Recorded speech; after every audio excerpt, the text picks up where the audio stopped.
ਜੀ ਪ੍ਰਭਾਤੀ ਵੇਦ ਕਤੇਬ ਕਹੋ ਮਤ ਝੂਠੇ। ਭਗਤ ਕਬੀਰ ਸਾਹਿਬ ਜੀ ਪ੍ਰਭਾਤੀ ਰਾਗਣੀ ਦੇ ਅੰਦਰ ਤੇ ਉਪਦੇਸ਼ ਬਖਸ਼ਿਸ਼ ਕਰਦੇ ਹਨ। ਕਬੀਰ ਸਾਹਿਬ ਜੀ ਦੇ ਕੋਲ ਬ੍ਰਾਹਮਣ ਤੇ ਮੁਸਲਮਾਨ ਝਗੜਾ ਕਰਦੇ ਹੋਏ ਆਏ ਐ। ਜਿਹੜੇ ਬ੍ਰਾਹਮਣ ਹੈ ਉਹ ਕਹਿੰਦੇ ਸਭ ਕਿਤਾਬਾਂ ਝੂਠੀਆਂ ਨੇ, ਸਭ ਇਹਦੇ ਵਿੱਚ ਗਲਤ ਲਿਖਿਆ ਹੋਇਆ ਹੈ, ਤੇ ਜਿਹੜੇ ਕਾਜੀ ਹੈ ਉਹ ਕਹਿੰਦੇ ਸਭ ਵੇਦ ਝੂਠੇ ਹੈ, ਇਹਨਾਂ ਵਿੱਚ ਸਭ ਗਲਤ ਲਿਖਿਆ ਹੋਇਆ ਹੈ। ਇਹ ਕੇਵਲ ਉਦੋਂ ਦੀਆਂ ਗੱਲਾਂ ਨਹੀਂ ਹੈ, ਜਿਨ੍ਹਾਂ ਨੇ ਭਾਈ ਧਰਮ ਨਹੀਂ ਕਮਾਇਆ ਉਹ ਅੱਜ ਵੀ ਜਿਹੜੇ ਹੈ ਇਉਂ ਹੀ ਕਹਿੰਦੇ ਆ। ਇਸਲਾਮ ਮਤ ਵਾਲੇ ਕਹਿੰਦੇ ਆ ਵੇਦ ਸਭ ਫਜ਼ੂਲ ਹਨ, ਝੂਠ ਲਿਖਿਆ ਇਹਨਾਂ ਦੇ ਅੰਦਰ। ਫਿਰ ਜੋ ਬ੍ਰਾਹਮਣ ਹੈ ਉਹ ਕਹਿੰਦੇ ਆ ਕਿ ਕੁਰਾਨ ਦੇ ਅੰਦਰ ਸਭ ਗਲਤ ਲਿਖਿਆ ਹੋਇਆ, ਕੁਝ ਸਹੀ ਨਹੀਂ ਹੈਗਾ। ਜਦੋਂ ਇਸ ਤਰ੍ਹਾਂ ਉਹਨਾਂ ਨੇ ਝਗੜਾ ਕੀਤਾ ਬਹੁਤ ਸਾਰਾ, ਤੇ ਫਿਰ ਕਾਜੀ ਕਹਿੰਦੇ ਆ ਕਿ ਜਿਹੜੀ ਮੁਕਤੀ ਹੈ ਉਹ ਤਾਂ ਕੇਵਲ ਮੁਸਲਮਾਨ ਨੂੰ ਪ੍ਰਾਪਤ ਹੋ ਸਕਦੀ ਹੈ, ਇਹ ਹਿੰਦੂ ਤਾਂ ਸਾਰੇ ਅਧੋਗਤੀ ਨੂੰ ਜਾਣਗੇ, ਇਹਨਾਂ ਦੀ ਕੋਈ ਕਲਿਆਣ ਨਹੀਂ ਹੋਵੇਗੀ। ਭਗਤ ਕਬੀਰ ਸਾਹਿਬ ਜੀ ਉਹਨਾਂ ਦਾ ਇਹ ਝਗੜਾ ਸੁਣ ਕਰਕੇ ਫਰਮਾਉਂਦੇ ਨੇ, ਵੇਦ ਕਤੇਬ ਕਹੋ ਮਤ ਝੂਠੇ। ਕਬੀਰ ਸਾਹਿਬ ਜੀ ਕਹਿੰਦੇ ਭਾਈ ਜਿਹੜੇ ਵੇਦ ਹੈ, ਧਾਰਮਿਕ ਗ੍ਰੰਥ ਹੈ ਹਿੰਦੂ ਮਤ ਦੇ, ਉਹਨਾਂ ਨੂੰ ਤੁਸੀਂ ਝੂਠੇ ਨਾ ਕਹੋ। ਕਾਜ਼ੀਆਂ ਨੂੰ ਕਹਿੰਦੇ ਆ। ਫਿਰ ਬ੍ਰਾਹਮਣਾਂ ਨੂੰ ਕਹਿੰਦੇ ਆ ਕਿ ਭਾਈ ਤੁਸੀਂ ਕੁਰਾਨ ਜਿਹੜੀ ਕਿਤਾਬ ਆਦਿਕ ਹਨ 4 ਕਿਤਾਬਾਂ ਮੰਨੀਆਂ ਨੇ, ਕਹਿੰਦੇ ਤੁਸੀਂ ਉਹਨਾਂ ਨੂੰ ਭਾਈ ਝੂਠੇ ਕਿਉਂ ਕਹਿੰਦੇ ਹੋ? ਇਹ ਝੂਠੇ ਥੋੜੇ ਹੋ ਸਕਦੇ ਆ। ਵੇਖੋ ਹਿੰਦੂਆਂ ਦੀਆਂ ਧਾਰਮਿਕ ਪੁਸਤਕਾਂ ਦੇ ਅੰਦਰ ਤਾਂ ਲਿਖਿਆ ਹੀ ਹੋਇਆ ਨਾ ਕਿ ਗੁਰੂ ਆਓ ਬ੍ਰਹਮਾ, ਗੁਰੂ ਆਓ ਵਿਸ਼ਨੂੰ, ਗੁਰੂ ਆਓ ਦੇਵ ਮਹੇਸ਼ਰਾ, ਗੁਰੂ ਆਓ ਸਾਖਸ਼ਾਤ ਪਾਰ ਬ੍ਰਹਮ ਪਰਮੇਸ਼ਰ, ਤਸਮਈ ਸ਼੍ਰੀ ਗੁਰੂਦੇਵ ਨਮః। ਕਿ ਗੁਰੂ ਸਾਹਿਬ ਜੀ ਹੀ ਬ੍ਰਹਮਾ ਹੈ, ਗੁਰੂ ਸਾਹਿਬ ਜੀ ਹੀ ਵਿਸ਼ਨੂੰ ਹੈ, ਗੁਰੂ ਸਾਹਿਬ ਜੀ ਹੀ ਸ਼ਿਵਾ ਹਨ, ਤੇ ਪ੍ਰਤੱਖ ਪਰਮੇਸ਼ਰ ਦਾ ਸਰੂਪ ਗੁਰੂ ਸਾਹਿਬ ਆਪ ਹੀ ਹਨ। ਗੁਰੂ ਸਾਹਿਬ ਦੇ ਚਰਨਾਂ ਤੇ ਨਮਸਕਾਰ ਹੈ। ਫਿਰ ਹਿੰਦੂ ਗ੍ਰੰਥਾਂ ਦੇ ਇਸ ਪ੍ਰਕਾਰ ਕਹਿੰਦੇ ਆ ਕਿ ਇੱਕੋ ਹੀ ਹੈ ਬ੍ਰਹਮ ਜੋ ਸਭ ਦੇ ਅੰਦਰ ਸਮਾਇਆ ਹੋਇਆ ਹੈ। ਵੇਦਾਂ ਦੇ ਮਹਾਵਾਕ ਹਨ, ਤਤ ਸਮ ਅਸਮੀ, ਅਹੰ ਬ੍ਰਹਮ ਅਸਮੀ, ਇਹ ਵੇਦਾਂ ਦੇ ਹੀ ਮਹਾਵਾਕ ਗਣੇ ਗਏ ਆ। ਤੇ ਫਿਰ ਭਾਈ ਇਹ ਝੂਠੇ ਕਿਵੇਂ ਹੋ ਗਏ ਜਿਹੜੇ ਕਹਿੰਦੇ ਆ ਕਿ ਜੀਵ ਤੂੰ ਆਪ ਬ੍ਰਹਮ ਰੂਪ ਹੈ, ਆਪਣੇ ਅਸਲੇ ਨੂੰ ਪਹਿਚਾਨਣਾ ਕਰ, ਤੂੰ ਸਮਝ, ਜਿਵੇਂ ਮਹਾਰਾਜ ਕਹਿੰਦੇ ਆ ਕਿ ਮਨ ਤੂੰ ਜੋਤ ਸਰੂਪ ਹੈ, ਆਪਣਾ ਮੂਲ ਪਛਾਣ। ਇਸ ਪ੍ਰਕਾਰ ਫਿਰ ਉਹਨਾਂ ਵੇਦਾਂ ਨੂੰ ਤੁਸੀਂ ਝੂਠੇ ਕਿਵੇਂ ਕਹਿ ਦਿਓਗੇ? ਫਿਰ ਕਹਿੰਦੇ ਜਿਹੜੀ ਕੁਰਾਨ ਸ਼ਰੀਫ ਹੈ ਜਿਹਦੇ ਵਿੱਚ ਕਿਹਾ ਗਿਆ ਹੈ ਕਿ ਲਾ ਇਲਾਹਾ ਇল্লাল্লাਹ, ਕਿ ਸਿਵਾਏ ਅੱਲਾ ਤੋਂ ਹੋਰ ਕੁਝ ਨਹੀਂ, ਫਿਰ ਉਸ ਕੁਰਾਨ ਸ਼ਰੀਫ ਨੂੰ ਆਪਾਂ ਝੂਠੇ ਕਿਵੇਂ ਕਹਿ ਦਿਆਂਗੇ? ਇਉਂ ਭਗਤ ਕਬੀਰ ਸਾਹਿਬ ਜੀ ਕਹਿੰਦੇ ਆ ਕਿ ਵੇਦ ਕਤੇਬ ਕਹੋ ਮਤ ਝੂਠੇ। ਨਾ ਤਾਂ ਭਾਈ ਵੇਦਾਂ ਨੂੰ ਝੂਠੇ ਕਹੋ ਤੇ ਨਾ ਕਿਤਾਬਾਂ ਨੂੰ ਝੂਠੇ ਕਹੋ। ਤੇ ਉਹ ਨਿਰਣਾ ਕਰਾਉਣ ਆਏ ਸੀ ਕਬੀਰ ਜੀ ਕੋਲੋਂ। ਕਬੀਰ ਜੀ ਨੂੰ ਕਹਿੰਦੇ ਕਬੀਰ ਇੱਕ ਪਾਸੇ ਲੱਗ, ਫਿਰ ਤੂੰ ਝੂਠਾ ਕਿਹਨੂੰ ਕਹੇਂਗਾ ਦੱਸ? ਤੇ ਕਬੀਰ ਸਾਹਿਬ ਜੀ ਦੱਸਦੇ ਆ, ਝੂਠਾ ਜੋ ਨਾ ਵਿਚਾਰੈ। ਕਹਿੰਦੇ ਝੂਠਾ ਤਾਂ ਭਾਈ ਸਾਡੇ ਮਤ ਵਿੱਚ ਉਹ ਹੈ ਕਿ ਜਿਹੜਾ ਇਹਨਾਂ ਦੇ ਉਪਦੇਸ਼ ਦੀ ਵਿਚਾਰ ਨਹੀਂ ਕਰਦਾ।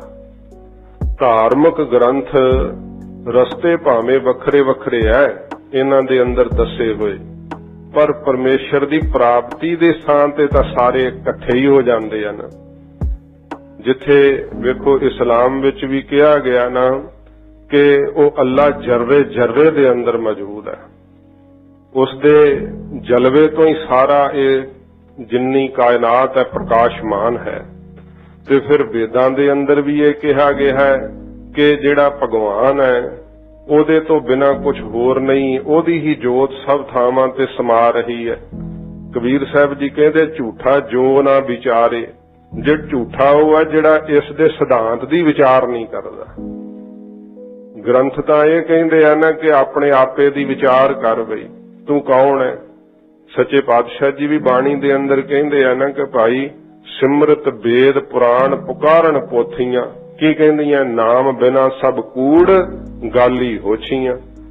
ਇਹ ਸਾਰੇ ਧਾਰਮਿਕ ਗ੍ਰੰਥ ਤਾਂ ਇਹ ਹੀ ਕਹਿੰਦੇ ਆ ਨਾ ਕਿ ਨਾਮ ਜਪੋ, ਤੇ ਜਿਹੜਾ ਇਹਦੀ ਵਿਚਾਰ ਹੀ ਨਹੀਂ ਕਰਦਾ, ਉਹ ਉਪਦੇਸ਼ ਤਾਂ ਦਿੰਦੇ ਆ ਕਿ ਨਾਮ ਜਪੋ, ਸਿਮਰਨ ਕਰੋ, ਤੇ ਜਿਹੜੇ ਇਸ ਗੱਲ ਦੀ ਵਿਚਾਰ ਹੀ ਨਹੀਂ ਕਰਦੇ, ਕਬੀਰ ਸਾਹਿਬ ਕਹਿੰਦੇ ਝਗੜੇ ਕਰਦੇ ਹੋ ਤੁਸੀਂ ਝੂਠੇ ਹੋ ਭਾਈ। ਵੇਖੋ ਸਾਂਝੀਵਾਲਤਾ ਦਾ ਉਪਦੇਸ਼ ਹੈ ਕਬੀਰ ਸਾਹਿਬ ਦਾ, ਨਾ ਤਾਂ ਉਹ ਕਿਸੇ ਦੇ ਪੱਖੀ ਹੈ ਨਾ ਕਿਸੇ ਦੇ ਵਿਰੋਧੀ ਹੈ। ਪੱਖੀ ਹਨ ਤਾਂ ਭਾਈ ਇੱਕ ਪਰਮੇਸ਼ਰ ਦੇ ਪੱਖੀ ਹਨ, ਨਾਮ ਦੇ ਜਪਣ ਦੀ ਤਾਕੀਦ ਕਰਦੇ ਆ। ਕਬੀਰ ਸਾਹਿਬ ਜੀ ਕਹਿੰਦੇ ਝੂਠਾ ਤਾਂ ਉਹ ਹੈ ਕਾਜੀ ਸਾਹਿਬ ਹੈ ਪੰਡਤ ਜੀ ਜਿਹੜਾ ਵਿਚਾਰ ਨਹੀਂ ਕਰਦਾ। ਤੁਸੀਂ ਆਪਣੇ ਧਾਰਮਿਕ ਗ੍ਰੰਥ ਦਾ ਵਿਚਾਰ ਕਰੋ, ਕਿਉਂਕਿ ਮਹਾਰਾਜ ਜੀ ਦੀ ਵੀ ਇਹ ਆਗਿਆ ਹੈ ਕਿ ਭਾਈ ਜਿਹੜਾ ਜਿਸ ਧਰਮ ਵਿੱਚ ਹੈ ਉਹ ਆਪਣੇ ਉਸ ਧਰਮ ਵਿੱਚ ਪਰਪੱਕ ਰਹੇ, ਧਰਮ ਨੂੰ ਫਾਲੋ ਕਰੇ। ਜੇ ਬਾਹਰੋਂ ਧਰਮੀ ਲਿਬਾਸ ਪਾਇਆ ਤੇ ਅੰਦਰ ਧਰਮ ਦੀ ਆਗਿਆ ਹੀ ਨਹੀਂ ਮੰਨਦਾ, ਦੱਸੋ ਹਿੰਦੂ ਧਰਮ 'ਚ ਲਿਖਿਆ ਹੈ ਕਿ ਬਾਹਰੋਂ ਲਿਬਾਸ ਧਰਮੀ ਪਾ ਕੇ ਤੇ ਫਿਰ ਠੱਗੀਆਂ ਮਾਰੋ? ਕਿਹੜੇ ਗ੍ਰੰਥ 'ਚ ਲਿਖਿਆ? ਕਪਟ ਛਲ ਤੇ ਫਰੇਬ ਕਰੋ। ਤੇ ਫਿਰ ਕਿਹੜੀ ਕੁਰਾਨ ਸ਼ਰੀਫ 'ਚ ਲਿਖਿਆ ਹੈ ਕਿ ਬਾਹਰੋਂ ਕਾਜ਼ੀਆਂ ਵਾਲਾ ਬਾਣਾ ਪਾ ਕੇ ਧਾਰਮਿਕ ਲਿਬਾਸ ਪਾ ਕਰਕੇ ਤੇ ਫਿਰ ਧੋਖੇ ਦੇਵੋ, ਛਲ ਕਰੋ? ਦੱਸੋ ਕਹਿੰਦੇ ਕਿਹੜੀ ਕੁਰਾਨ 'ਚ ਤੁਹਾਡੀ ਕਿਹੜੀ ਕਿਤਾਬ 'ਚ ਲਿਖਿਆ ਹੋਇਆ? ਕਬੀਰ ਸਾਹਿਬ ਜੀ ਪੁੱਛਦੇ ਆ ਉਹਨਾਂ ਨੂੰ ਕਿ ਤੁਸੀਂ ਦਾਅਵੇਦਾਰ ਬਣੇ ਹੋਏ ਹੋ ਕਿ ਕੁਰਾਨ ਸ਼ਰੀਫ ਸਾਡੀ ਹੈ, ਹਿੰਦੂ ਦਾਅਵਾ ਕਰਦੇ ਆ ਵੇਦ ਸਾਡੇ ਆ। ਕਹਿੰਦੇ ਭਾਈ ਜਿਵੇਂ ਕਬੀਰ ਸਾਹਿਬ ਜੀ ਨੇ ਪਿੱਛੇ ਕਿਹਾ ਸੀ ਨਾ ਕਿ ਸਭ ਗੁਰ ਪੀਰ ਹਮਾਰੇ, ਕਹਿੰਦੇ ਤੁਸੀਂ ਗੁਰੂ ਤੇ ਪੀਰਾਂ ਦੇ ਲੱਗਦੇ ਕੀ ਹੋ, ਕਿਉਂਕਿ ਬਚਨ ਤਾਂ ਕਮਾਉਂਦੇ ਕੋਈ ਨਹੀਂ, ਆਗਿਆ ਤਾਂ ਉਹਨਾਂ ਦੀ ਕੋਈ ਨਹੀਂ ਪਾਲਦੇ। ਗੁਰੂ ਪੀਰ ਤਾਂ ਉਹਦੇ ਹੀ ਹੈ ਨਾ ਕਿ ਜਿਹੜਾ ਬਚਨ ਪਾਲਦਾ ਹੈ, ਜਿਹੜਾ ਕਮਾਈ ਕਰਦਾ ਹੈ, ਸੱਚ ਦੇ ਰਾਹ ਤੇ ਤੁਰਦਾ ਹੈ। ਤਾਂ ਕਰਕੇ ਕਬੀਰ ਸਾਹਿਬ ਕਹਿੰਦੇ ਸਭ ਗੁਰ ਪੀਰ ਹਮਾਰੇ, ਇਹ ਸਭ ਗੁਰੂ ਪੀਰ ਜਿਹਨੇ ਪੂਜਨੀਕ ਨੇ ਉਹ ਸਾਡੇ ਹੀ ਹੈ। ਤੇ ਇਸੇ ਕਰਕੇ ਹੁਣ ਇਹ ਕਹਿ ਰਹੇ ਹੈ ਕਿ ਤੁਸੀਂ ਤਾਂ ਵਿਚਾਰ ਹੀ ਨਹੀਂ ਕੀਤੀ, ਨਾ ਵੇਦਾਂ ਦੀ ਕਰਦੇ ਹੋ ਪੰਡਤ ਜੀ ਤੁਸੀਂ, ਤੇ ਨਾ ਮੁਸਲਮਾਨਾਂ ਨੂੰ ਕਹਿੰਦੇ ਤੁਸੀਂ ਕੁਰਾਨ ਸ਼ਰੀਫ ਦਾ ਦਿੱਤਾ ਉਪਦੇਸ਼ ਪਾਲਦੇ ਹੋ।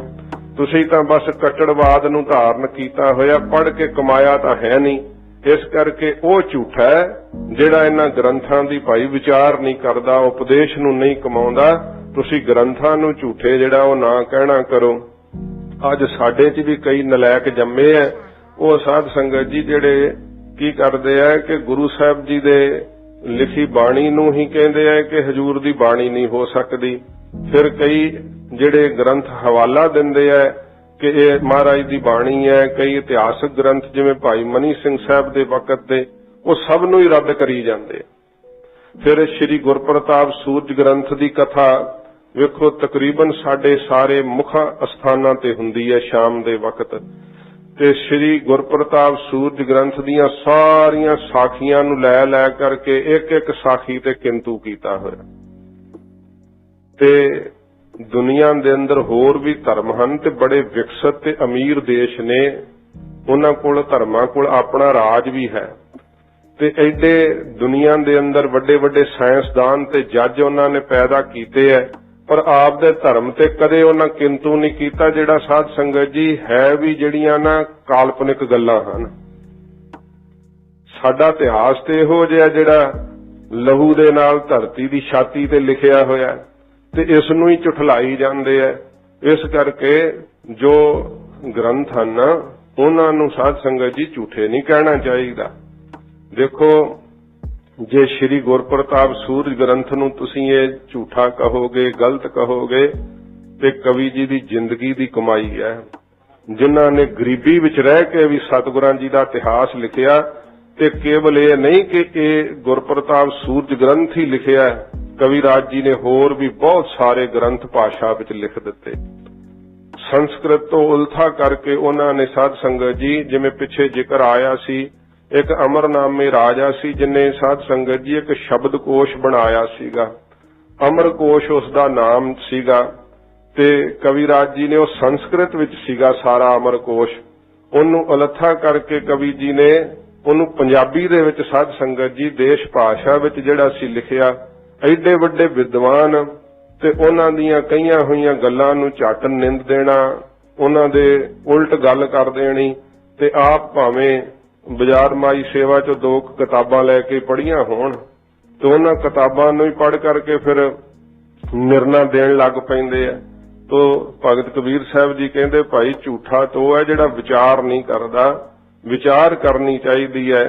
ਤੇ ਧਾਰਮਿਕ ਗ੍ਰੰਥਾਂ ਦਾ ਉਪਦੇਸ਼ ਇਹ ਹੈ ਕਿ ਜੀਵ ਆਪਣੇ ਜੀਵਨ ਨੂੰ ਸਚਾਈ ਦੇ ਸਹਿਤ ਬਣਾ, ਆਪਣੇ ਜੀਵਨ ਵਿੱਚੋਂ ਕਪਟ ਤੇ ਛਲ ਤਿਆਗ ਦੇ, ਤੇ ਜੇ ਤੂੰ ਅੱਲਾ ਨੂੰ ਪ੍ਰਾਪਤ ਕਰਨਾ ਚਾਹੁੰਦਾ ਤੇ ਫਿਰ ਤੂੰ ਸਭ ਦੇ ਨਾਲ ਪਿਆਰ ਕਰ।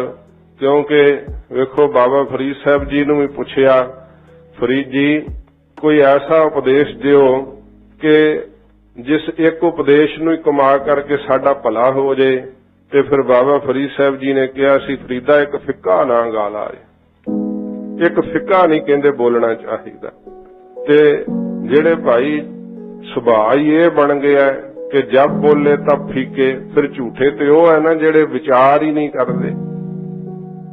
ਸੱਚੇ ਪਾਤਸ਼ਾਹ ਜੀ ਮਹਾਰਾਜ ਦਾ ਪਵਿੱਤਰ ਉਪਦੇਸ਼ ਹੈ ਕਿ ਭਾਈ ਜੋ ਵੀ ਸੰਸਾਰ ਦੇ ਅੰਦਰ ਜੀਵ ਪੈਦਾ ਹੋਇਆ ਉਹਦੇ ਅੰਦਰ ਭਿੰਨਤਾ ਨਹੀਂ ਸਮਝਣੀ ਚਾਹੀਦੀ। ਜਿਵੇਂ ਕੱਲ ਉਪਦੇਸ਼ ਆ ਰਿਹਾ ਸੀ ਕਿ ਅਵਲ ਅੱਲਾਹ ਨੂਰ ਉਪਾਇਆ ਕੁਦਰਤ ਕੇ ਸਭ ਬੰਦੇ। ਇਹ ਜਦੋਂ ਸਾਡੇ ਅੰਦਰੋਂ ਭਿੰਨਤਾ ਮਿਟਦੀ ਹੈ ਨਾ, ਫਿਰ ਸਾਧ ਸੰਗਤ ਜੀ ਇੱਕ ਦੇ ਵਿੱਚ ਸਾਡਾ ਮਨ ਜਿਹੜਾ ਉਹ ਟਿਕਣ ਲੱਗ ਪੈਂਦਾ ਹੈ। ਪਰਮੇਸ਼ਰ ਦੇ ਪੈਦਾ ਕੀਤੇ ਹੋਏ ਸਭ ਜੀਵ ਹਨ, ਇਹ ਸਭ ਸੰਸਾਰ ਵਾਹਿਗੁਰੂ ਦਾ ਬਣਾਇਆ ਹੋਇਆ ਹੈ। ਭਗਤ ਕਬੀਰ ਸਾਹਿਬ ਜੀ ਕਹਿੰਦੇ ਭਾਈ ਜਿਹੜੇ ਤੁਹਾਡੀ ਰਹਿਨੁਮਾਈ ਕਰਨ ਵਾਲੇ ਗ੍ਰੰਥ ਹੈ, ਹਿੰਦੂਆਂ ਨੂੰ ਕਹਿੰਦੇ ਆ ਕਿ ਤੁਸੀਂ ਮੁਸਲਮਾਨਾਂ ਦੀਆਂ ਕਿਤਾਬਾਂ ਨੂੰ ਝੂਠੀਆਂ ਕਹਿੰਦੇ ਹੋ, ਮੁਸਲਮਾਨਾਂ ਨੂੰ ਕਹਿੰਦੇ ਤੁਸੀਂ ਹਿੰਦੂਆਂ ਦੇ ਵੇਦਾਂ ਨੂੰ ਝੂਠਾ ਕਹਿੰਦੇ ਹੋ। ਇਹ ਤਾਂ ਭਾਈ ਝੂਠੇ ਗ੍ਰੰਥ ਨਹੀਂ ਹਨ, ਝੂਠੇ ਤਾਂ ਉਹ ਲੋਕ ਹੈ ਜਿਹੜੇ ਵਿਚਾਰ ਹੀ ਨਹੀਂ ਕਰਦੇ, ਇਹਨਾਂ ਦਾ ਉਪਦੇਸ਼ ਨਹੀਂ ਕਮਾਉਂਦੇ ਹਨ। ਜਾਓ ਸਭ ਮਹਿ ਏਕ ਖੁਦਾਏ ਕਹਤ ਹਾਂ। ਫਿਰ ਕਾਜੀ ਨੂੰ ਸੰਬੋਧਨ ਹੋ ਕਰਕੇ ਕਬੀਰ ਸਾਹਿਬ ਜੀ ਕਹਿੰਦੇ, ਜੇ ਭਾਈ ਤੁਸੀਂ ਸਾਰਿਆਂ ਵਿੱਚ ਇੱਕ ਖੁਦਾ ਨੂੰ ਕਹਿੰਦੇ ਹੋ ਕਿ ਖੁਦਾ ਸਭ ਥਾਵਾਂ ਤੇ ਹਾਜ਼ਰ ਹੈ, ਤਾਓ ਕਿਉਂ ਮੁਰਗੀ ਮਾਰੈ। ਫਿਰ ਕਹਿੰਦੇ ਮੁਰਗੀ ਨੂੰ ਇਸ ਤਰ੍ਹਾਂ ਹਲਾਲ ਕਰ ਕਰਕੇ ਕਿਉਂ ਜ਼ਿਬਾ ਕਰਦੇ ਹੋ। ਉਹ ਸਾਧ ਸੰਗਤ ਜੀ ਜਦੋਂ ਮਾਰਦੇ ਆ ਨਾ ਮੁਰਗੀ ਨੂੰ, ਫਿਰ ਥੋੜੀ ਜੀ ਛੁਰੀ ਫੇਰਦੇ ਆ, ਬਥੇਰਾ ਤੜਫਦੀ ਹੈ, ਤੇ ਫਿਰ ਹੋਰ ਇਸ ਤਰ੍ਹਾਂ ਕਲਮਾ ਪੜਦੇ ਆ ਨਾਲ ਨਾਲ, ਤੇ ਹੌਲੀ ਹੌਲੀ ਛੁਰੀ ਫੇਰਦੇ ਆ। ਕਹਿੰਦੇ ਕਾਜੀ ਸਾਹਿਬ ਇਸ ਤਰ੍ਹਾਂ ਤੜਫਾ ਕਰਕੇ ਜਿਵੇਂ ਤੁਸੀਂ ਹਲਾਲ ਕਰਦੇ ਹੋ, ਤੇ ਇਸ ਤਰ੍ਹਾਂ ਉਹਨੂੰ ਬੇਰਹਿਮੀ ਨਾਲ ਮਾਰਦੇ ਹੋ। ਜੇ ਸਾਰਿਆਂ ਵਿੱਚ ਇੱਕ ਖੁਦਾ ਮੰਨਦੇ ਹੋ ਤੇ ਇੰਨੀ ਬੇਰਹਿਮੀ ਕਿਉਂ ਕਰਦੇ ਹੋ। ਮੁੱਲਾ ਕਹੋ ਨਿਆਓ ਖੁਦਾਈ। ਇਹ ਮੁੱਲਾ ਜੀ ਜਿਹੜਾ ਖੁਦਾਈ ਨਿਆਂ ਹੈ ਸਾਨੂੰ ਦੱਸਣਾ ਕਰੋ, ਕੀ ਹੈ ਖੁਦਾਈ ਨਿਆਂ। ਖੁਦਾਈ ਨਿਆਂ ਤੇ ਇਹ ਹੈ ਨਾ ਕਿ ਜੇ ਭਾਈ ਤੁਸੀਂ ਦੁੱਖ ਦਿਓਗੇ ਜੀਆਂ ਨੂੰ ਤੇ ਦੁੱਖ ਲੱਗੂਗਾ, ਜੇ ਤੁਸੀਂ ਸੁੱਖ ਦਿਓਗੇ ਸਭ ਨੂੰ ਤੁਹਾਨੂੰ ਸੁੱਖ ਪ੍ਰਾਪਤ ਹੋਵੇਗਾ। ਇਉਂ ਕਬੀਰ ਸਾਹਿਬ ਜੀ ਕਹਿੰਦੇ ਮੁੱਲਾ ਜਿਹੜਾ ਖੁਦਾਈ ਨਿਆਂ ਹੈ, ਰੱਬੀ ਕਾਨੂੰਨ ਹੈ, ਉਹ ਸਾਨੂੰ ਦੱਸਣਾ ਕਰ ਕੀ ਹੈ। ਤੇਰੇ ਮਨ ਕਾ ਪਰਮ ਨਾ ਜਾਈ। ਗੱਲ ਤਾਂ ਇਹ ਹੈ ਕਿ ਤੇਰੇ ਮਨ ਦਾ ਭਰਮ ਨਹੀਂ ਨਾਸ਼ ਹੋ ਰਿਹਾ, ਅੰਦਰੋਂ ਭਰਮ ਨਹੀਂ ਖਤਮ ਹੋਇਆ। ਜੋ ਤੁਸੀਂ ਮੁਖ ਤੋਂ ਕਹਿੰਦੇ ਆ ਉਹਨੂੰ ਕਮਾਉਂਦੇ ਨਹੀਂ ਹੋ, ਉਸ ਨੂੰ ਸੱਚ ਨਹੀਂ ਸਮਝਦੇ ਹੋ। ਇਹ ਕਬੀਰ ਸਾਹਿਬ ਜੀ ਕਹਿੰਦੇ ਜਿਹੜਾ ਮਨ ਦਾ ਭਰਮ ਹੈ ਨਾ, ਜਿੰਨਾ ਚਿਰ ਇਹ ਨਹੀਂ ਨਾਸ਼ ਹੋਇਆ ਉਹਨਾਂ ਚਿਰ ਅੱਲਾ ਦਾ ਦੀਦਾਰ ਨਹੀਂ ਹੋਣਾ। ਇਹ ਹੈ ਖੁਦਾਈ ਨਿਆਂ ਕਿ ਆਪਣਾ ਭਰਮ ਪਹਿਲਾਂ ਦੂਰ ਕਰੋ। ਅੰਦਰ ਪਿਆ ਹੋਇਆ ਘੁੱਪ ਹਨੇਰਾ, ਤੇ ਅਸੀਂ ਧਰਮ ਦੇ ਰਹਿਬਰ ਬਣੇ ਹੋਏ ਆ, ਤੇ ਫਿਰ ਤੇ ਇੱਕ ਦੂਸਰੇ ਨਾਲ ਝਗੜੇ ਹੀ ਹੋਣੇ ਆ। ਗ੍ਰੰਥਾਂ ਨੂੰ ਹੀ ਮਾੜਾ ਕਹੋਗੇ, ਇੱਕ ਦੂਸਰਿਆਂ ਦੇ ਉੱਤੇ ਦੋਸ਼ਣ ਲਾਓਗੇ। ਕਹਿੰਦੇ ਮੁੱਖ ਕਾਰਨ ਤਾਂ ਜ਼ਿੰਦਗੀ ਦਾ ਇਹ ਹੈ ਕਿ ਮਨ ਦਾ ਭਰਮ ਨਾਸ਼ ਹੋਵੇ, ਅੰਦਰੋਂ ਅਗਿਆਨਤਾ ਮਰ ਜਾਵੇ। ਫਿਰ ਸਾਧ ਸੰਗਤ ਜੀ ਚਾਹੇ ਉਹ ਇਸਲਾਮ ਮਤ ਵਿੱਚ ਹੈ, ਚਾਹੇ ਹਿੰਦੂ ਮਤ ਵਿੱਚ ਹੈ, ਵੇਖ ਲਓ ਮਹਾਰਾਜ ਜੀ ਦੇ ਘਰ ਦਾ ਜਿੰਨਾ ਵੀ ਇਤਿਹਾਸ ਹੈ, ਉਹਨਾਂ ਮੁਸਲਮਾਨਾਂ ਨੇ ਵੀ ਸਤਿਗੁਰੂ ਜੀ ਨੂੰ ਨਿਰੰਕਾਰ ਕਰਕੇ ਪੂਜਿਆ ਹੈ, ਅੱਲਾ ਕਰਕੇ ਪੂਜਿਆ ਹੈ। ਤੇ ਜਿਹੜੇ ਹਿੰਦੂ ਕੋਈ ਕਿਸੇ ਨੂੰ ਗਿਆਨ ਹੋਇਆ, ਪ੍ਰਾਪਤੀ ਹੋਈ, ਉਹਨਾਂ ਨੇ ਸਤਿਗੁਰੂ ਜੀ ਨੂੰ ਸਾਧ ਸੰਗਤ ਜੀ ਭਗਵਾਨ ਕਰਕੇ ਪੂਜਿਆ, ਨਮਸਕਾਰ ਕੀਤੀ ਹੈ। ਜਿਹੜੇ ਭੱਟ ਸਨ ਮਹਾਰਾਜ ਸੱਚੇ ਪਾਤਸ਼ਾਹ ਦੇ ਹਜ਼ੂਰ ਜਦੋਂ ਆਏ ਆ ਚੱਲ ਕਰਕੇ, ਇਹਨਾਂ ਨੂੰ ਸਤਿਗੁਰੂ ਪਾਤਸ਼ਾਹ ਜੀ ਮਹਾਰਾਜ ਦੇ ਕੋਲ ਜਦੋਂ ਆ ਕੇ ਇਹਨਾਂ ਕਿਹਾ, ਸੀ ਸੋਝੀ ਹੋਈ ਸੀ ਨਾ ਮਹਾਰਾਜ ਦਾ ਦਰਸ਼ਨ ਕਰਕੇ, ਤੇ ਸੱਚੇ ਪਾਤਸ਼ਾਹ ਜੀ ਮਹਾਰਾਜ ਨੂੰ ਕਿਹਾ ਮਹਾਰਾਜ ਸਾਨੂੰ ਸ਼ਰਾਪ ਮੁਕਤ ਕਰੋ।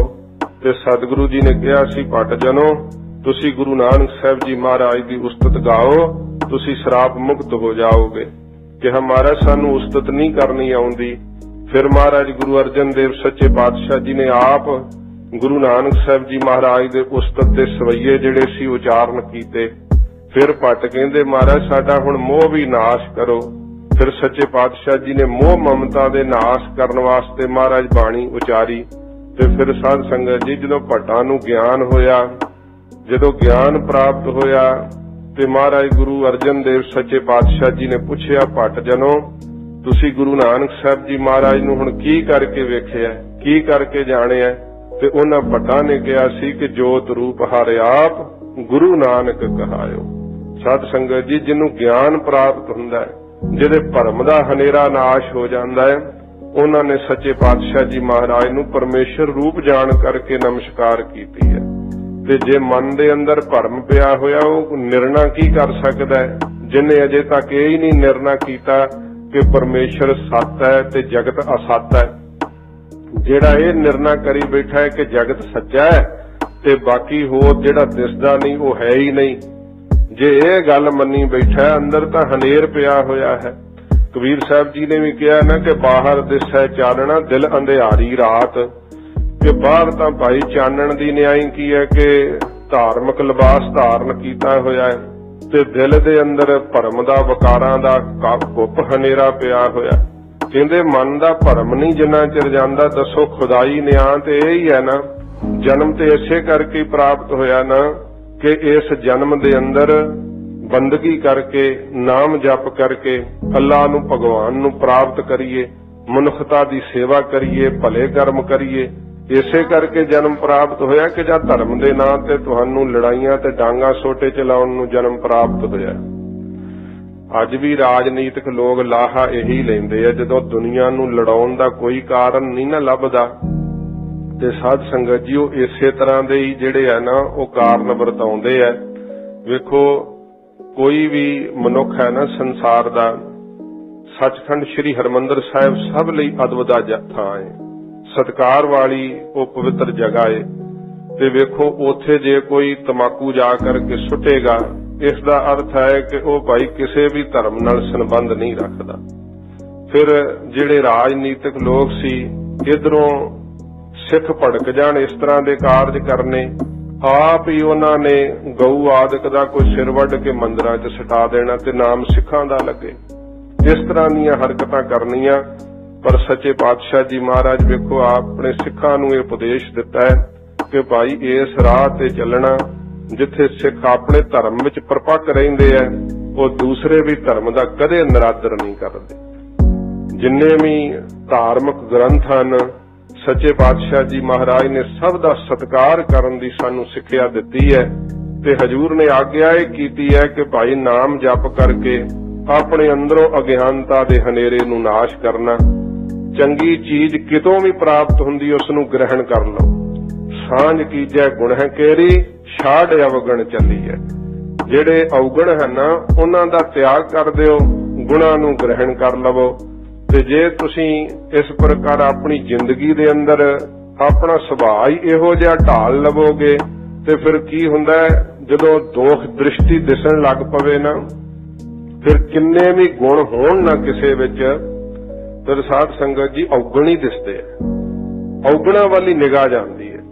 ਤੇ ਜਿਹੜੇ ਗੁਰਮੁਖ ਹੁੰਦੇ ਆ ਉਹ ਕਿੱਡਾ ਕੋਈ ਔਗਣ ਹਾਰਾ ਹੋਵੇ ਉਹਦੇ ਬਾਰੇ ਕੋਈ ਕਵੇ ਵੀ ਨਾ ਕਿ ਇਹ ਬੜਾ ਕੁਕਰਮੀ ਹੈ, ਇਹ ਬੜੇ ਭੈੜੇ ਕਰਮ ਕਰਦਾ ਏ, ਫਿਰ ਵੀ ਗੁਰਮੁਖ ਕਹਿੰਦੇ ਅੱਛਾ ਜੇ 10 ਭੈੜੇ ਕਰਮ ਕਰਦਾ ਕੋਈ ਚੰਗਾ ਉਹਦੇ ਚ ਗੁਣ ਹੋਊਗਾ ਹੀ ਕੋਈ।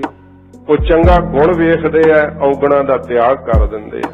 ਇਉਂ ਕਬੀਰ ਸਾਹਿਬ ਜੀ ਕਹਿੰਦੇ ਭਾਈ ਖੁਦਾਈ ਨਿਆਂ ਤਾਂ ਇਹ ਹੈ ਨਾ ਕਿ ਔਗਣਾਂ ਤੇ ਪਾਪਾਂ ਨੂੰ ਛੱਡ ਕਰਕੇ ਧਰਮ ਦੀ ਕਮਾਈ ਕਰੋ ਤੇ ਆਪਣੇ ਅੰਦਰੋਂ ਭਰਮ ਨੂੰ ਨਾਸ਼ ਕਰ ਲਵੋ।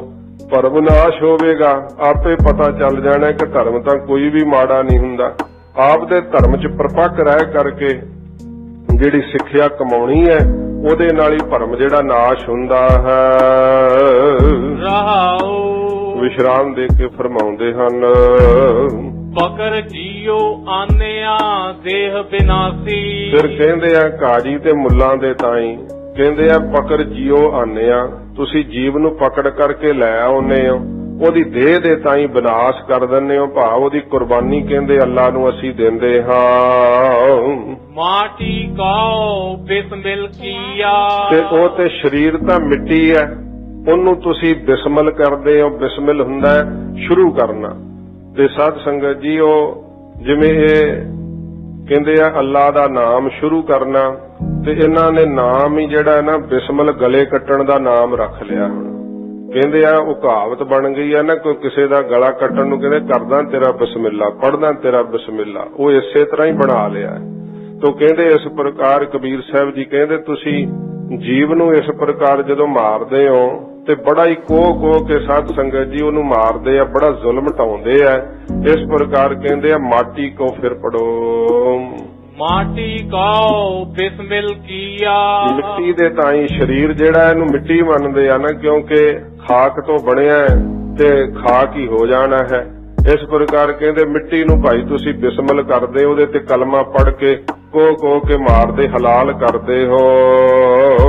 जोत स्वरूप अनाहत लागी। ਜਿਹੜਾ ਹੱਦ ਤੋਂ ਰਹਿਤ ਪਰਮੇਸ਼ਰ ਹੈ, ਜਦੋਂ ਉਹ ਜਿਹੜੀ ਜੋਤ ਆ ਉਹ ਤਾਂ ਆਪਣੇ ਅਸਲੇ ਨਾਲ ਜਾ ਕਰਕੇ ਰਲ ਜਾਂਦੀ ਹੈ। ਜਿਹੜਾ ਅੰਦਰ ਜੀਵ ਹੈ ਉਹ ਤਾਂ ਜਾ ਕਰਕੇ ਪਰਮੇਸ਼ਰ ਦੇ ਅੰਦਰ ਰਲ ਜਾਂਦਾ, ਭਾਵ ਅਭੇਦ ਹੋ ਜਾਂਦਾ ਹੈ, ਆਪਣੀ ਪਰਮ ਜੋਤ ਨਾਲ ਜਾ ਕਰਕੇ ਲੱਗ ਜਾਂਦੀ ਹੈ।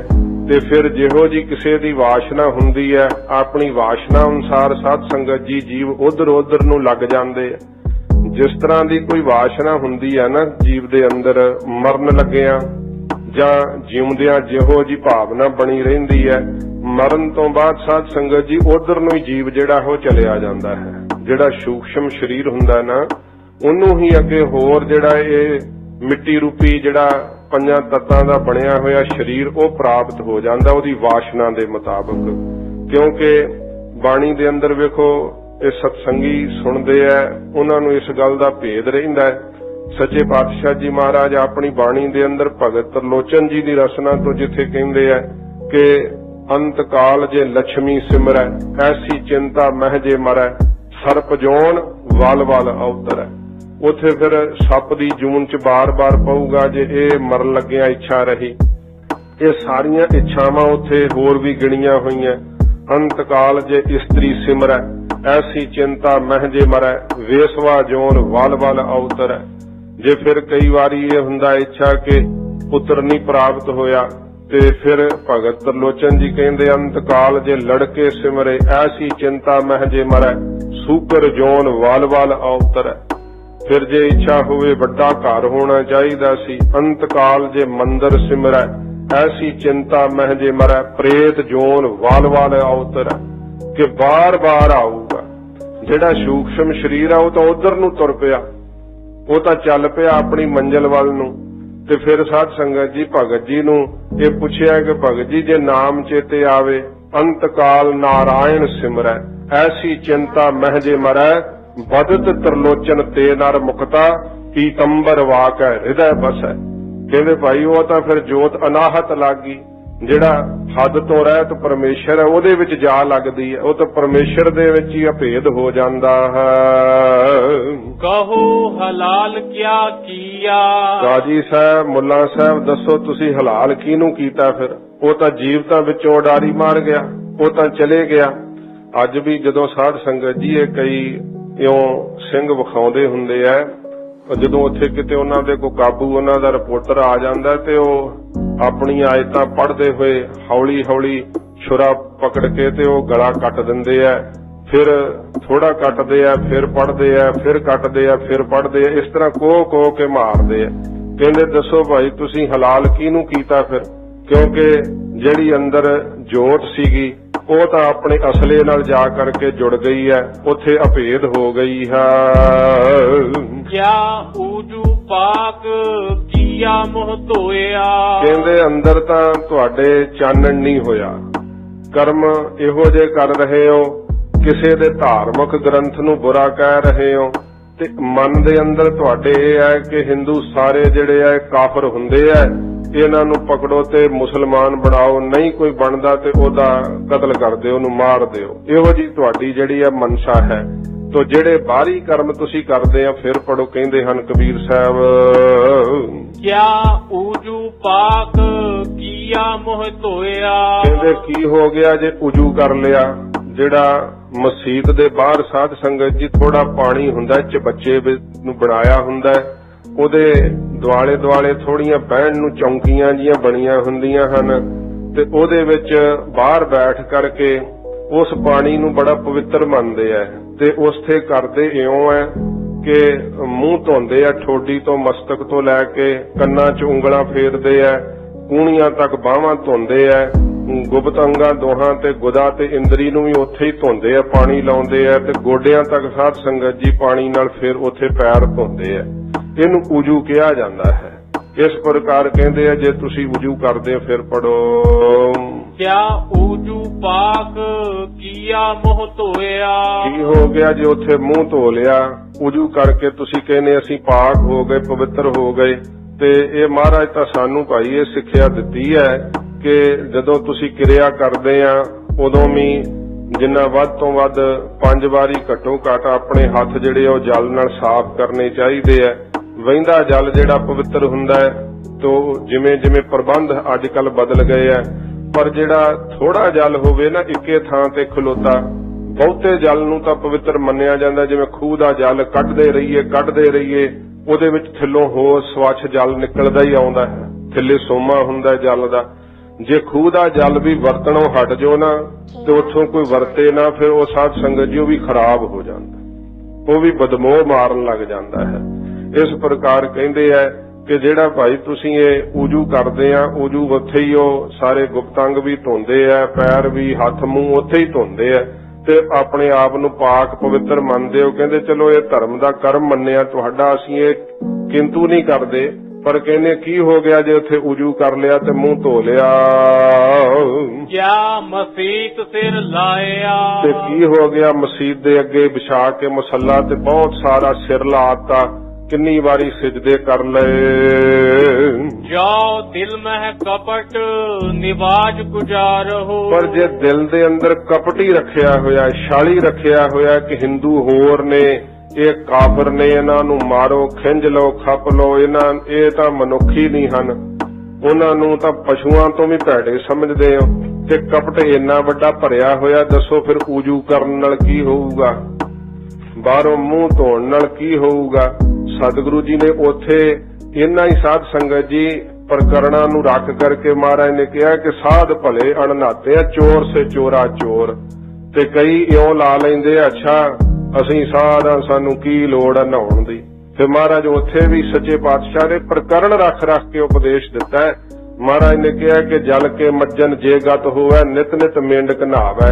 ਇਹਦਾ ਅਰਥ ਇਹ ਨਹੀਂ ਹੁਣ ਕਿ ਨਹਾਉਣਾ ਹੀ ਨਹੀਂ ਚਾਹੀਦਾ। ਸੱਚੇ ਪਾਤਸ਼ਾਹ ਪ੍ਰਕਰਣ ਰੱਖ ਕੇ ਕਹਿੰਦੇ ਆ ਕਿ ਕੱਲਾ ਇਸ਼ਨਾਨ ਨਾਲ ਮੁਕਤੀ ਨਹੀਂ ਮਿਲਦੀ, ਗੁਰਸਿੱਖੋ ਮੁਕਤੀ ਮਿਲਦੀ ਹੈ ਵਾਹਿਗੁਰੂ ਦੇ ਨਾਮ ਜਪਣ ਨਾਲ। ਤੇ ਨਾਮਦਾਨ, ਇਸ਼ਨਾਨ ਇਹ ਮਹਾਰਾਜ ਅੰਗ ਰੱਖੇ ਹੋਏ ਸੱਚੇ ਪਾਤਸ਼ਾਹ ਨੇ ਧਰਮ ਦੇ।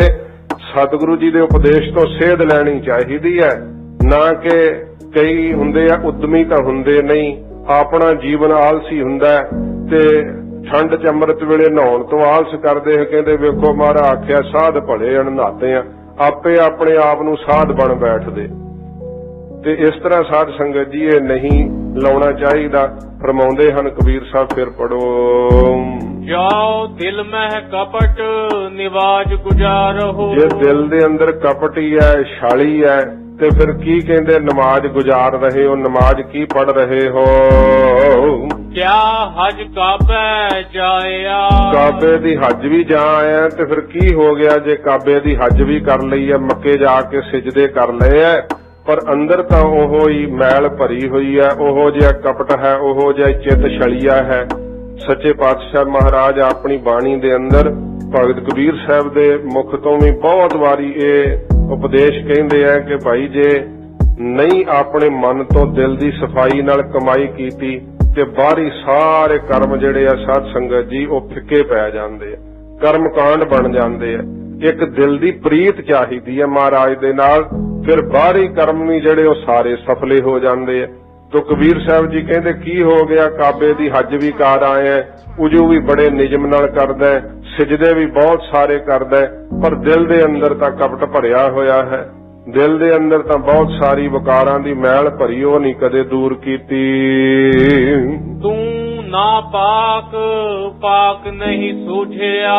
ਫਿਰ ਤੁਸੀਂ ਨਾ ਪਾਕ ਤੇ ਪਾਕ ਨੂੰ ਸੂਝਿਆ ਬੁੱਝਿਆ ਹੀ ਨਹੀਂ ਕਿ ਪਵਿੱਤਰ ਕੀ ਹੈ ਤੇ ਅਪਵਿੱਤਰ ਕੀ ਹੈ। ਉਹ ਹਿੰਦੂਆਂ ਸਾਰਿਆਂ ਨੂੰ ਕਹਿੰਦੇ ਮੁਸਲਮਾਨ ਕਿ ਇਹ ਨਾਪਾਕ ਹੈ, ਅਪਵਿੱਤਰ ਹੈ। ਇੱਕ ਵਾਰੀ ਅਸੀਂ ਸਾਧ ਸੰਗਤ ਜੀ ਓਮਾਨ ਗਏ ਸੀ ਕਥਾ ਕਰਨ ਵਾਸਤੇ, ਤੇ ਕੁਝ ਸਿੰਘ ਸੀਗੇ ਨਾਲ। ਉਹ ਸਿੰਘਾਂ ਨੇ ਗੁਟਕਾ ਸਾਹਿਬ ਨਾਲ ਲਏ ਹੋਏ ਸੀ, ਸ਼ਾਇਦ ਉੱਥੋਂ ਦੇ ਪ੍ਰੇਮੀਆਂ ਨੇ ਮੰਗਾਏ ਸੀਗੇ। ਤੇ ਜਦੋਂ ਉਹ ਗੁਟਕਾ ਸਾਹਿਬ ਫੜੇ ਹੋਏ ਸੀ ਸਿੰਘ ਨੇ, ਤਕਰੀਬਨ ਉੱਥੇ 에ਅਰਪੋਰਟ ਦੇ ਉੱਤੇ ਜਿਹੜੇ ਉੱਚ ਅਧਿਕਾਰੀ ਸਨ ਉਹਨਾਂ ਨੇ ਚੋਲੇ ਪਾਏ ਹੋਏ ਸੀ। ਉੱਚ ਅਧਿਕਾਰੀ ਉੱਥੇ ਚੋਲਾ ਪਾਉਂਦੇ ਆ, ਜਿਹੜਾ ਖੁਦ ਓਮਾਨ ਦਾ ਰਾਜਾ ਹੈ ਉਹ ਚੋਲਾ ਪਾ ਕੇ ਰੱਖਦਾ, ਖੁੱਲਾ ਚੋਲਾ ਪਹਿਨਦੇ ਆ, ਗਾਤਰੇ ਖੰਜਰ ਹੁੰਦੀ ਹੈ ਉਹਦੇ, ਵੱਡੀ ਤਸਵੀਰ ਉਹਦੀ 에ਅਰਪੋਰਟ ਤੇ ਲੱਗੀ ਹੁੰਦੀ ਹੈ। ਤੇ ਅਸੀਂ ਉਹ ਜਦੋਂ ਕਿਹਾ ਕਿ ਇਹ ਤਾਂ ਮਸ਼ੀਨ ਦੇ ਵਿੱਚ ਨਹੀਂ ਲੰਘਾਉਣੇ, ਪਹਿਲਾਂ ਸਿੰਘ ਕਹਿਣ ਲੱਗਾ ਕਿ ਮਸ਼ੀਨ 'ਚ ਨਹੀਂ ਲੰਘਾਉਣੇ, ਤੇ ਉਹ ਕਹਿੰਦੇ ਫਿਰ ਅਸੀਂ ਹੱਥਾਂ ਨਾਲ ਵੇਖਾਂਗੇ। ਤੇ ਉਹ ਲਾਗੋਂ ਸਿੰਘ ਨੇ ਕਹਿ ਦਿੱਤਾ ਕਿ ਜੇ ਹੱਥ ਨਾਲ ਵੇਖਣਾ ਹੈ ਤੇ ਤੁਸੀਂ ਹੱਥ ਧੋ ਲਓ।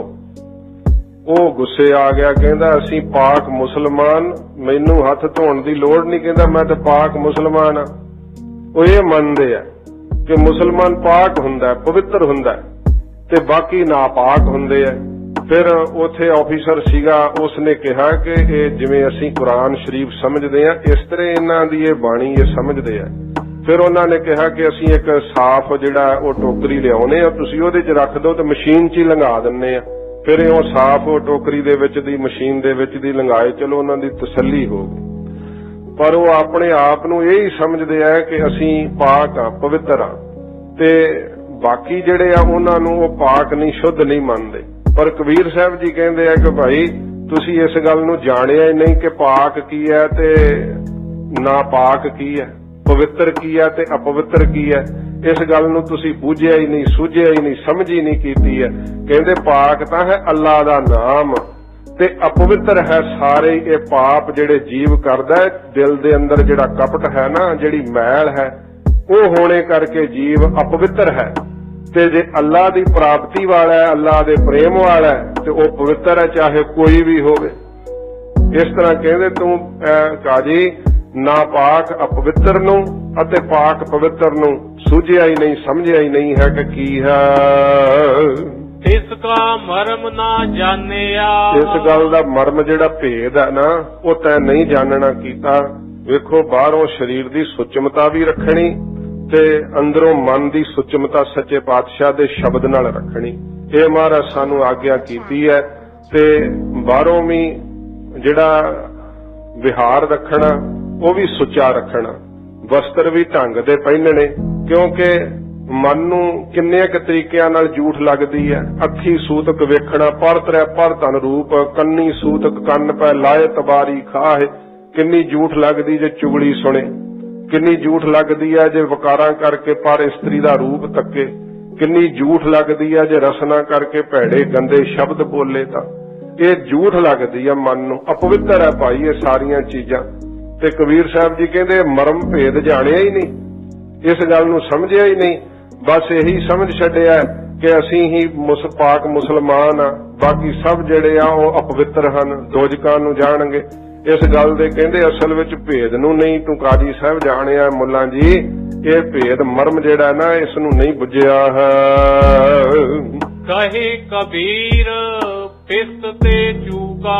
ਕਬੀਰ ਸਾਹਿਬ ਜੀ ਕਹਿੰਦੇ ਫਿਰ ਤੁਸੀਂ ਇਹ ਸਾਰੇ ਕਰਮ ਕਰਦੇ ਹੋਏ ਕਹਿੰਦੇ ਹੋ ਕਿ ਜਿਹੜਾ ਮੁਸਲਮਾਨ ਹੈ ਨਾ ਉਹ ਬਿਸ਼ਤਾਂ ਨੂੰ ਜਾਊਗਾ ਤੇ ਉੱਥੇ ਅੰਗੂਰਾਂ ਦੀ ਸ਼ਰਾਬ ਪੀਣ ਨੂੰ ਮਿਲੂਗੀ ਤੇ 72 ਹੂਰਾਂ ਮਿਲਣਗੀਆਂ। ਕਹਿੰਦੇ ਤਾਂ ਜਿਹੜੇ ਤੁਸੀਂ ਇਹ ਲਾਲਚ ਦੇ ਵਿੱਚ ਫਸੇ ਹੋਏ ਆ ਨਾ, ਕਬੀਰ ਸਾਹਿਬ ਜੀ ਕਹਿੰਦੇ ਭਾਈ ਇਹੋ ਜਿਹਾ ਕੁਛ ਨਹੀਂ ਹੈਗਾ, ਤੂੰ ਪਿਸਤ ਤੋਂ ਚੁੱਕ ਗਿਆ ਹੈ।